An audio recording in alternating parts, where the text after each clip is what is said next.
Hello dear students, let's start our study once again.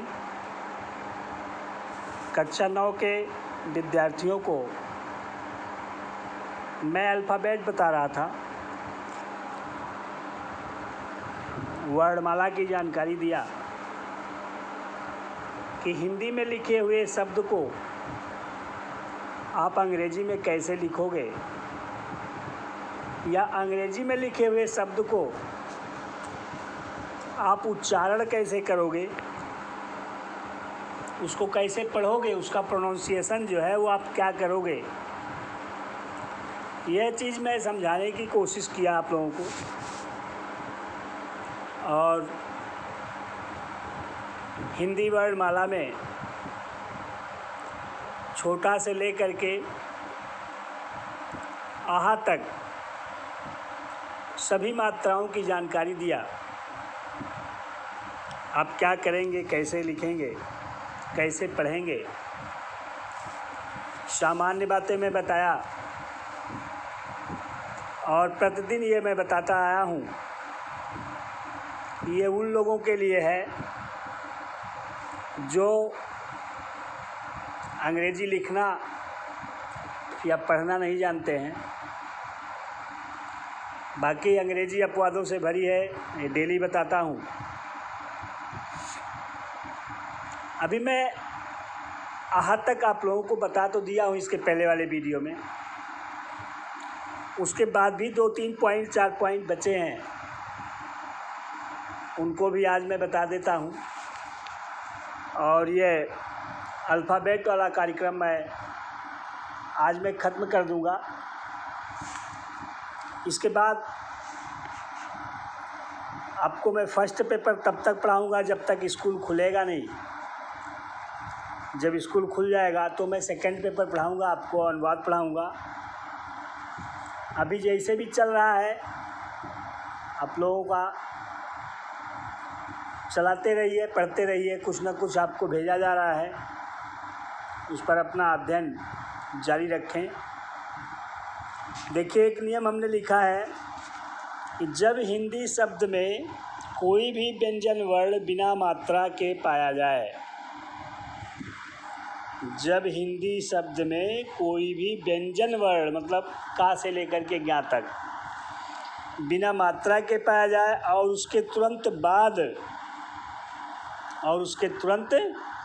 बाद कोई व्यंजन वर्ण आधा लिखा गया हो, आधा मतलब आधा सा, आधा का, आधा पा, आधा ला, इस तरह से, तो उसे आधे व्यंजन वर्ण को लिखने से पूर्व ए लगाना पड़ता है।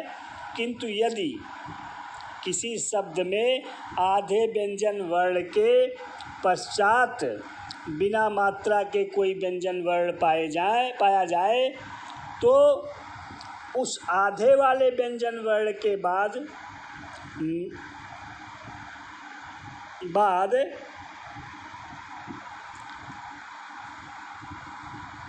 तो नहीं, किंतु उसके बाद में पाए जाने वाले बिना मात्रा के व्यंजन वर्ण के बाद ये लगाना पड़ता है। इस चीज़ को उदाहरण के माध्यम से समझेंगे। आप अपनी कॉपी में लिखिएगा और उदाहरणों को समझने की कोशिश कीजिएगा। हम अपना प्रयास कर रहे हैं, आप भी मेरा साथ देंगे तो समझ में आएगा। मैं समझता हूँ कि सभी लोग जो पढ़ाते हैं मैं वो नहीं पढ़ाता हूँ। जैसे ये अल्फ़ाबेट में मैं आप लोगों का 2 सप्ताह का समय लिया, लेकिन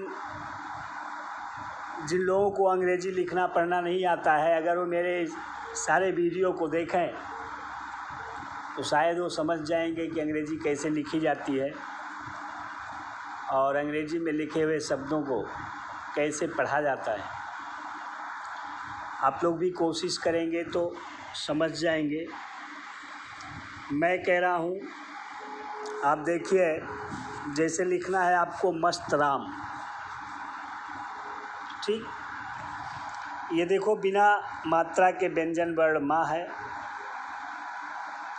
बिना मात्रा के आधा व्यंजन वर्ण आधा सा है, और बिना मात्रा के ता है। ठीक, अब इसको अगर आपको लिखना है तो देखो माँ और आधा सा के बीच यहाँ पर आपको ए लगाना पड़ेगा, लेकिन आधा सा और ता के बीच यहाँ पर आपको ए नहीं लगाना पड़ेगा। ये चीज़ आपको समझना चाहिए। जैसे मस्तराम आपको लिखना है तो आप लिखेंगे यम ए एस टी, ये मस्त हो गया। राम आर ए यम, बस ये हो गया मस्तराम।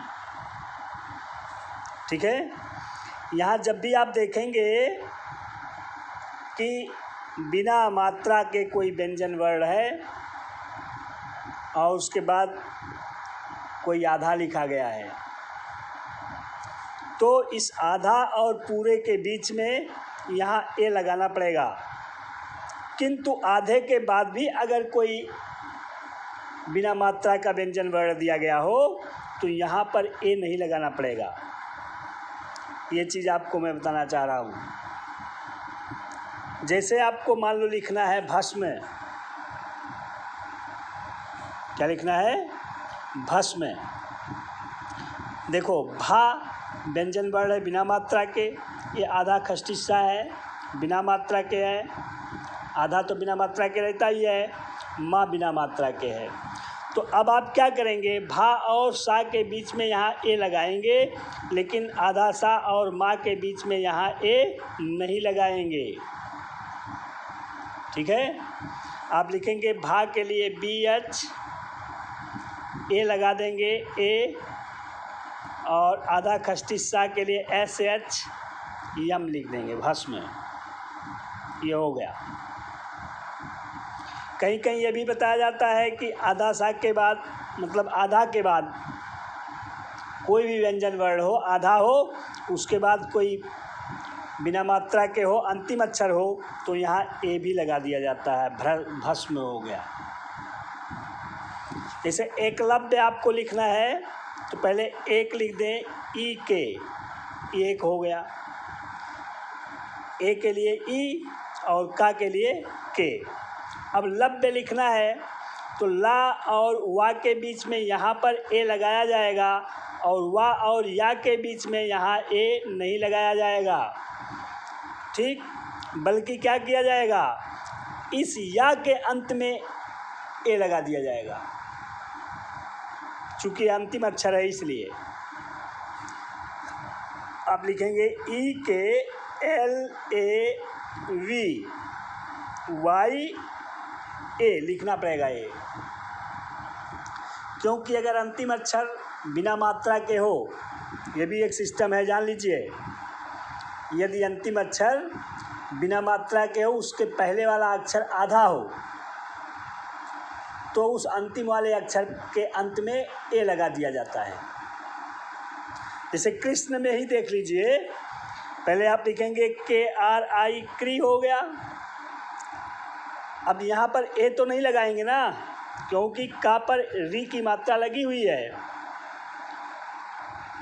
ठीक है, अब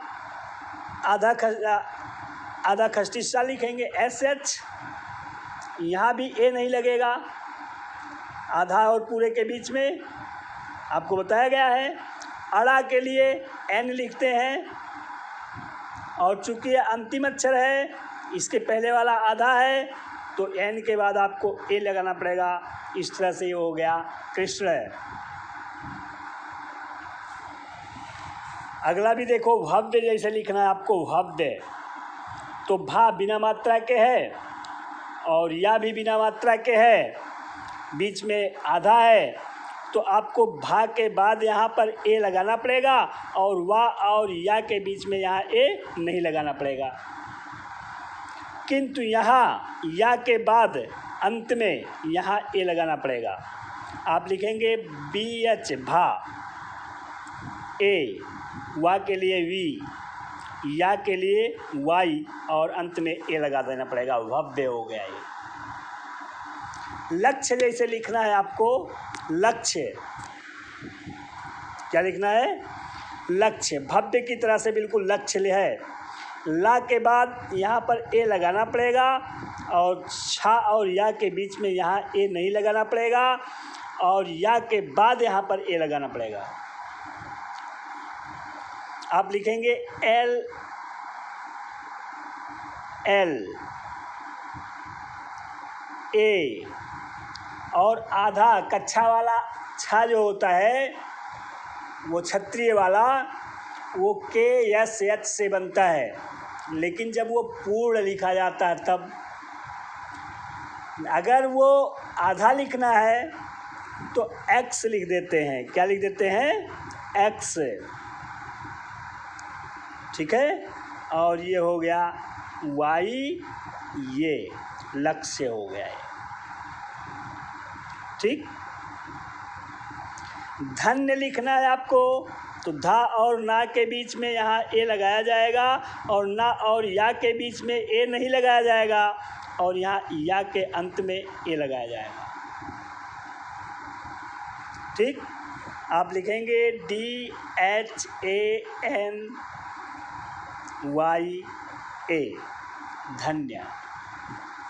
साक्ष्य लिखना है तो एस ए, आधा छा के लिए एक्स, फिर वाई ए, साक्ष्य हो गया।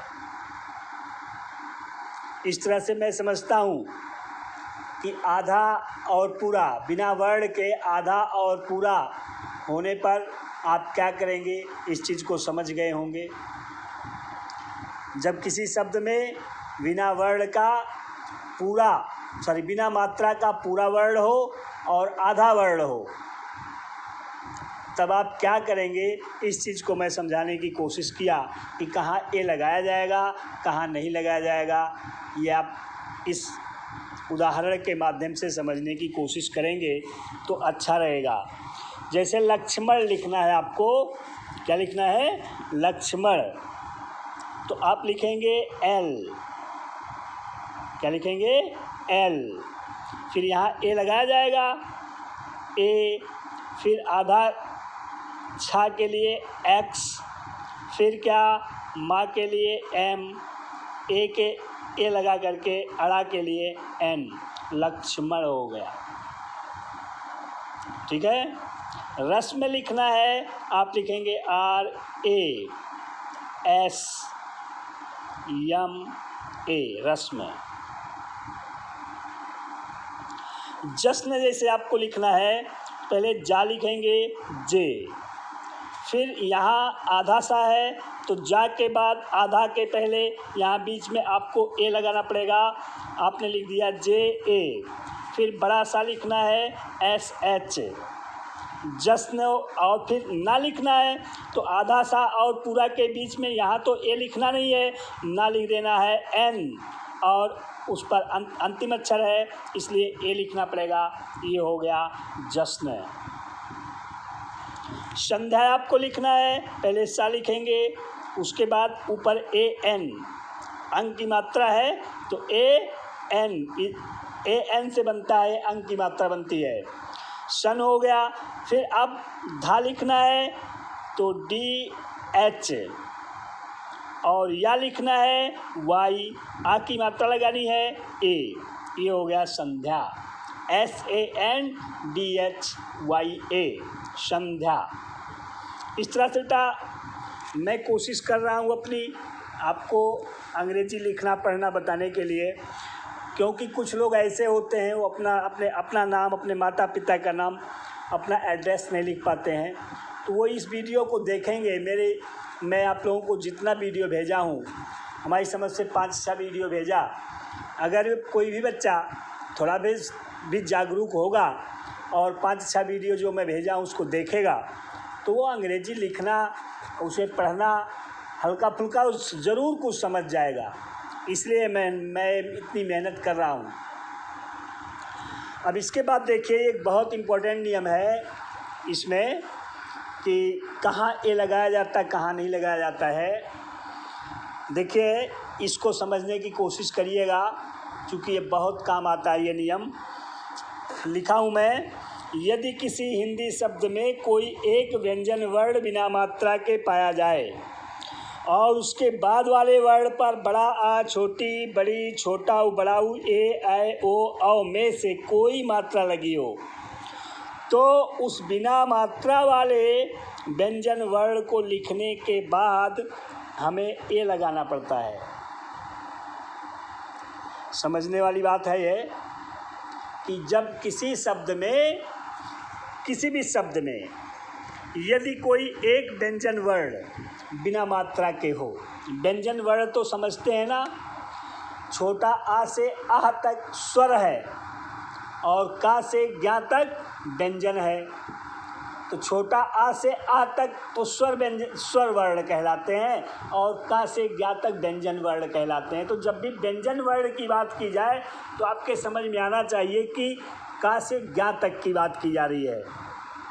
ठीक है, देखिए नियम में क्या है, यदि किसी हिंदी शब्द में कोई एक व्यंजन वर्ण बिना मात्रा के हो और उसके बाद वाले वर्ण पर इनमें से कोई मात्रा लगी हो, कौन कौन सी, बड़ा, छोटी, बड़ी, उ, ए, ऐ, ओ, औ, तो 1 2 3 4 5 6 7 8 9, मतलब ये 9 मात्राएं ऐसी बताई जा रही हैं कि यदि कोई एक अक्षर मतलब एक व्यंजन वर्ण बिना मात्रा के हो और उसके बाद वाले पर इन 9 में से कोई भी मात्रा लगी हुई हो, तो आपको उस बिना मात्रा वाले वर्ण को लिखने के तुरंत बाद ए लगाना पड़ता है। जैसे उदाहरण के लिए रमा लिखना है आपको, रमा, ठीक है, देखो एक बिना मात्रा के है, उसके बाद वाले पर बड़ा की मात्रा लगी हुई है, तो आप यहाँ रा के बाद यहाँ ए लगा देंगे, ये हो जाएगा RAMA, रमा। ठीक है, समा लिखना है, समा, तो यहाँ बड़ा सा लिखने के बाद यहाँ ए आप लगा देंगे, क्यों, क्योंकि इसके बाद वाले पर बड़ा की मात्रा लगी हुई है। ठीक है, आप लिखेंगे SHAMA, समा। ये तो हो गई बड़ा की बात। अब देखो छोटी की बात, अगर आपको सरिता लिखना है, देख रहे हैं सा बिना मात्रा के है और उसके बाद वाले पर छोटी की मात्रा लगी हुई है, तो यहाँ सा के बाद ए लिखना पड़ेगा। आप लिखेंगे SARI, रा के लिए आर, छोटी की मात्रा आई, ता के लिए टी और आ की मात्रा ए, सरिता हो गया। कविता लिखना है आपको, आप लिखेंगे KAVITA, कविता हो गया। कठिन लिखना है, आप लिखेंगे KATHIN, कठिन। ये सब चीज़ें तो आप लोग समझे हैं ना। इसे रवि आपको लिखना है, रवि। अब छोटी हो गया, बड़ी की बात देखो, यदि कोई व्यंजन वर्ण बिना मात्रा के हो, उसके बाद वाले पर बड़ी की मात्रा लगी हो, तो इस बिना मात्रा वाले वर्ण को लिखने के बाद ए लगाना पड़ता है। यहाँ रा के बाद आपको ए लगाना पड़ेगा, आप लिखेंगे RA, फिर वा के लिए वी और बड़ी की मात्रा आई, हो गया रवि। ठीक ना। समीक्षा जैसे आपको लिखना है तो आप लिखेंगे SA, ए क्यों लगा दिया, क्योंकि सा बिना मात्रा के है और उसके बाद वाले पर बड़ी की मात्रा लगी हुई है, इसलिए। ठीक है, SA, यम, माँ के लिए यम, बड़ी की मात्रा EE, छा, KSH और आ की मात्रा ए, ये हो गया समीक्षा। ठीक है, तो बड़ी की बात हो गई। अब छोटा ऊ की बात देखो, यदि कोई व्यंजन वर्ण बिना मात्रा के हो, उसके बाद वाले पर छोटा ऊ की मात्रा लगानी हो, तो उस बिना मात्रा वाले वर्ण को लिखने के तुरंत बाद ए लगा दिया जाता है। यहाँ या के बाद आप ए लिखेंगे। ठीक है, या के लिए वाई है, या के लिए क्या लिखे, वाई, और यहाँ ए लगाना पड़ेगा। माँ के लिए यम, छोटा ऊ की मात्रा यू, ना के लिए एन, आ की मात्रा ए, यमुना हो गया है। ससुराल लिखना है आपको, मान लो तो क्या लिखेंगे, SASU, ससु हो गया है। अब राल लिखना तो आप जानते हैं RAL, ये हो गया ससुराल। हलवा लिखना है आपको, आप लिखेंगे HALU,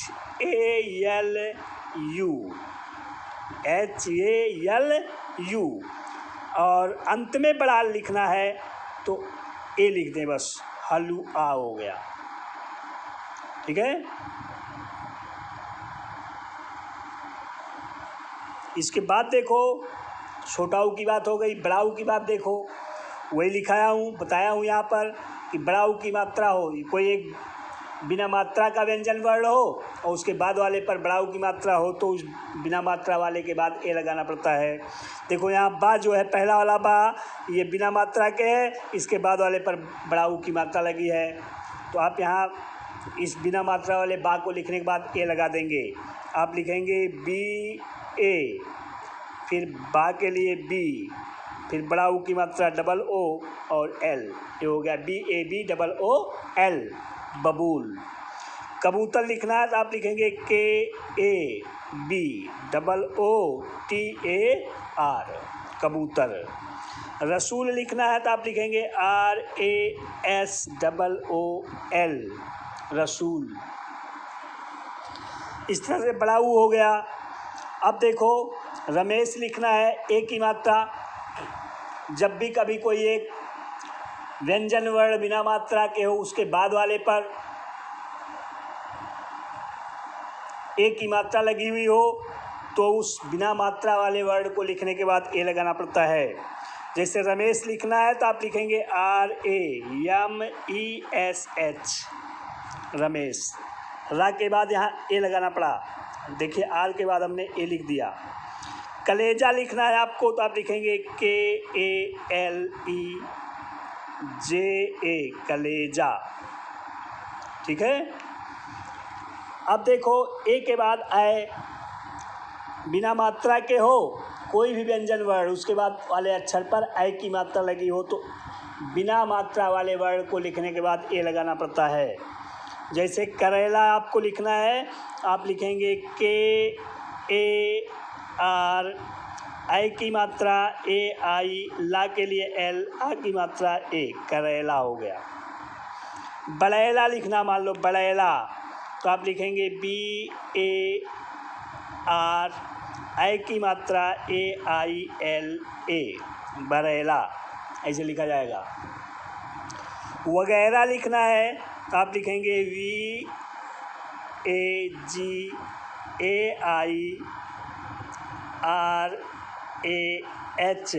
वगैरह, ये हो गया।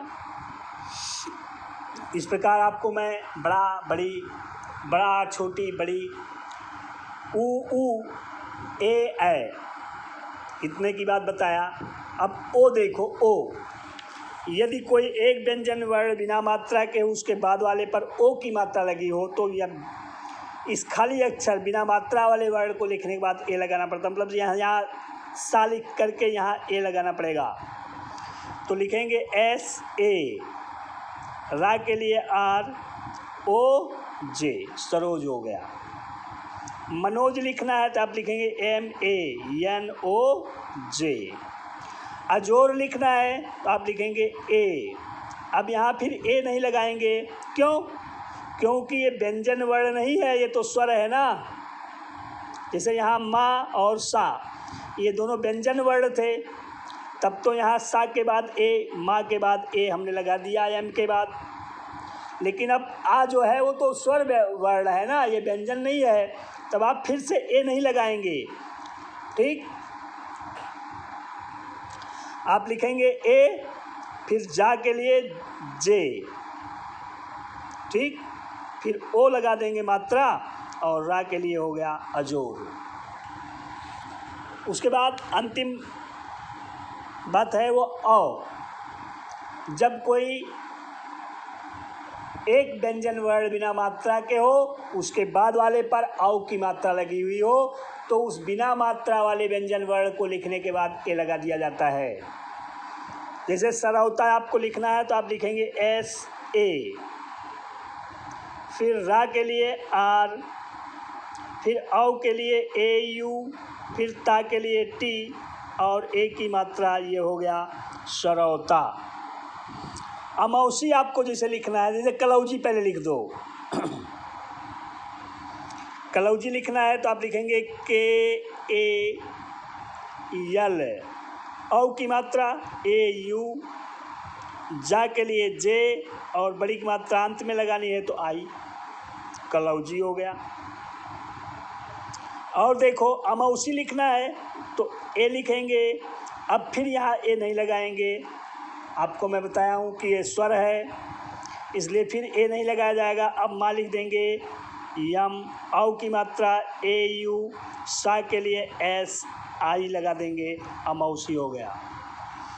इस प्रकार मैं समझता हूँ कि आप लोगों को ज़्यादातर पॉइंट्स हिंदी से अंग्रेजी लिखने के लिए या अंग्रेजी लिखी हुई अंग्रेजी को पढ़ने के लिए मैं आपको बताने की कोशिश किया और बताया भी। इसके बाद भी 2-3 बातें बची हैं, इसको भी देख लीजिए। बस आज ये अंतिम वीडियो है, इसके बाद मैं आपको फर्स्ट पेपर पढ़ाऊँगा। ये देखिए लिखा है हमने, जैसे ढ़ा, ये देखिए ढ़ा, गढ़, बूढ़ा, बढ़िया, ये जब लिखना होता है बूढ़ी, तो ये ढ़ा शब्द है, ये हिंदी वर्णमाला में है नहीं। उसी ढा के नीचे पॉइंट रख दिया जाता है, ढा के नीचे पॉइंट मतलब बिंदु रख दिया जाता है और ये ढ़ा पढ़ा जाता है, ढ़ा। तो अब ढ़ा किससे बनता है ये जान लीजिए, आर एच जब एक साथ में लिख देंगे तब ये ढ़ा बन जाएगा। ठीक है, ये हिंदी वर्णमाला में है नहीं, ये कहीं ये बनाया गया है।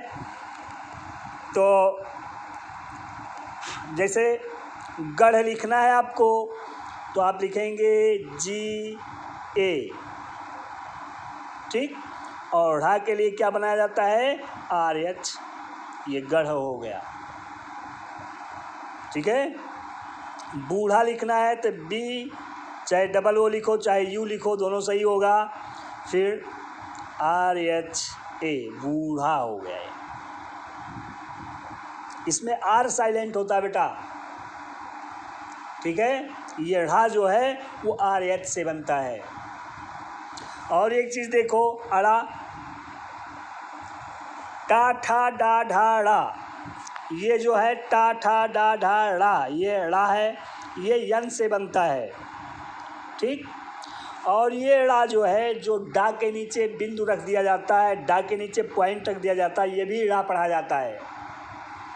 जैसे गड़बड़ लिखना है तो यही ड़ा लिखा जाता है, लेकिन रावण लिखना है तो ये ड़ा लिखा जाता है। अगर गुड़ लिखना है, क्वालिटी वाला, जिसके माने किसी के अंदर जो गुण होते हैं, तब तो ये अड़ा वाला टा ठा डा ढा ड़ा ये लिखा जाता है। लेकिन अगर खाने वाला गुड़ लिखा जाए, गुड़, तो ये डा के नीचे पॉइंट वाला लिखा जाता है। तो अगर ये टा ठा डा ढा ड़ा रावण वाला अड़ा रहेगा तो वो तो यन से लिखा जाता है, और अगर ये डा के नीचे पॉइंट वाला अड़ा रहेगा ये आर से लिखा जाता है, ये जानिएगा। जैसे आपको गड़बड़ लिखना है, आप लिखेंगे G A R, B A R, ये हो गया गड़बड़, मतलब गड़बड़, समझे। रगड़ लिखना है तो आप लिखेंगे आर ए, क्या लिखेंगे, R A ji A are, रगड़ हो गया। ठीक, अब अगर आपको रावण लिखना है तो R A V A N, Ravan, ऐसे लिख देंगे। कृष्णा लिखते हैं, अभी लिखा था के R I S H N A. तो ये चीज़ ध्यान देने वाली बात थी। मैं आप लोगों को अल्फ़ाबेट के बारे में पूरी जानकारी जो मुझे पता थी, जो मैं जानता था, उतनी सारी बातें आपको मैं बता दिया। कोशिश करिएगा आप लोग समझने की और अपने परिवार के सभी सदस्यों का नाम लिखने की कोशिश करिएगा और अपने पास पड़ोस के कम से कम 100 नाम तो आपको लिख ही लेना चाहिए कि जिस नियम से मैं आपको पढ़ाया हूँ उसी नियम से अपने पास पड़ोस के सभी लोगों का 100 नाम आप अपनी कॉपी में लिखें, हिंदी में भी और अंग्रेजी में भी, तब ये बात मेरी आपको समझ में आएगी। बाकी अगर पढ़ना है तो आप करेंगे, नहीं पढ़ना है तो जो आपकी इच्छा हो करें। समय बलवान होता है, यहाँ ऐसा समय है हमारी आपकी मुलाकात नहीं हो सकती है, केवल बस वीडियो भेजा जा सकता है। नहीं तो मैं पूछता, जांचता, समझता, टेस्ट लेता तो और कुछ फ़र्क पड़ता। लेकिन ये जिज्ञासा वाले बच्चों के लिए है, ऑनलाइन क्लास या वीडियो वर्चुअल क्लास जो चलता है, ये उन लोगों के लिए है जो पढ़ने के लिए जिज्ञासु हैं। आप लोग भी मेहनत करें, हम ये अपेक्षा करते हैं कि आप अच्छा रिस्पांस देंगे और मेहनती हैं आप लोग, ऐसा नहीं है। ये अवसर है आप लोगों को समझने का कि आपको मौका दिया जा रहा है। 9th क्लास में ये छोटी छोटी बातें पढ़ाई जा रही हैं, आप लोग इसको ध्यान दीजिएगा, फ़ायदेमंद होगा। धन्यवाद।